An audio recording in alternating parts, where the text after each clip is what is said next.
Mes chers amis, heureux de vous retrouver pour la paracha de Bamidbar. Le quatrième Sefer commence avec la paracha de Bamidbar où on vient justement compter le Ham Israël. Et c'est pourquoi d'ailleurs le Sefer Bamidbar porte le nom de Pikudim, Sefer à Pikudim, le livre des comptes, les nombres. Lorsqu'on vient compter, c'est pour justement exprimer que la chose qui est comptée, c'est quelque chose qui est importante à nos yeux.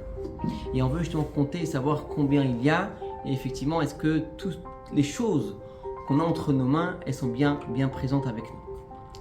Lorsqu'on parle ici du compte d'Akadosh Baruch Hu qui vient compter et énumérer le peuple juif, alors la question qui se pose est pourquoi Dieu a-t-il besoin de compter?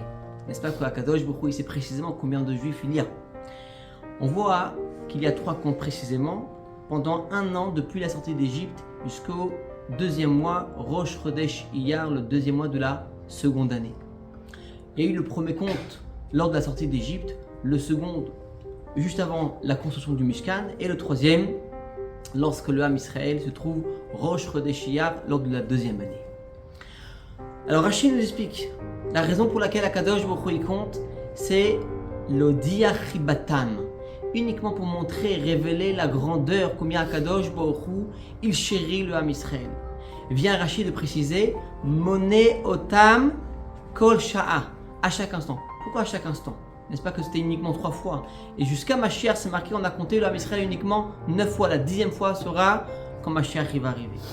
Alors il y a quelque chose de particulier dans le compte. Le compte, lorsqu'on vient compter, chaque chose qui est comptée n'est égale uniquement à 1. Lorsqu'on vient compter le Ham Israël, le peuple juif, que ce soit le plus grand des plus grands comme le plus petit des plus petits, ne vaut uniquement Echad. Kol Echad Shavé. Chacun est unique et égal. On vient justement dévoiler qu'en fin de compte, peu importe le niveau du juif, le plus grand comme le plus petit vaut exactement la même chose. Puisqu'ici, on vient dévoiler la chashivut, l'importance la primordiale de chaque juif, le niveau de l'essence du Ham Israël. Et à ce niveau, lorsqu'on vient compter le Ham Israël, alors ça a une influence kol sha'a. À chaque instant, le juif il ressent son kécher, son lien avec Dieu de façon inconditionnelle, de façon immuable, que peu importe ce qui se passe dans sa vie, il ressent kol sha'a à chaque instant. On vient les compter, à chaque instant il vient ressentir le lien profond et intrinsèque qu'il a avec Kadosh Baruch Hu. D'où d'ailleurs la raison pour laquelle c'est Dafka Chodesh Iyar, le Chodesh, le mois qui exprime le travail de l'homme.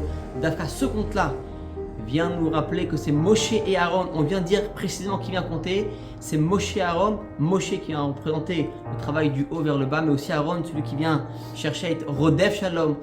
Celui qui vient aimer chaque juif, celui qui vient faire le travail du bas vers le haut. Montrer que là c'est le travail du juif qui vient révéler sa Nekudat Hayadut, son point culminant, sa Neshama Elokit. Et lorsqu'il vient travailler du bas vers le haut, alors on est capable de pouvoir ainsi se préparer à recevoir la Torah. Et précisément Bezat Hashem, la Torah Chadasha Mitite, c'est la nouvelle Torah d'Akadosh Baruch Hu qui nous amènera avec la venue du Mashiach très prochainement. Bimhera v'yaminu v'poel mamash. Shabbat Shalom et Kula.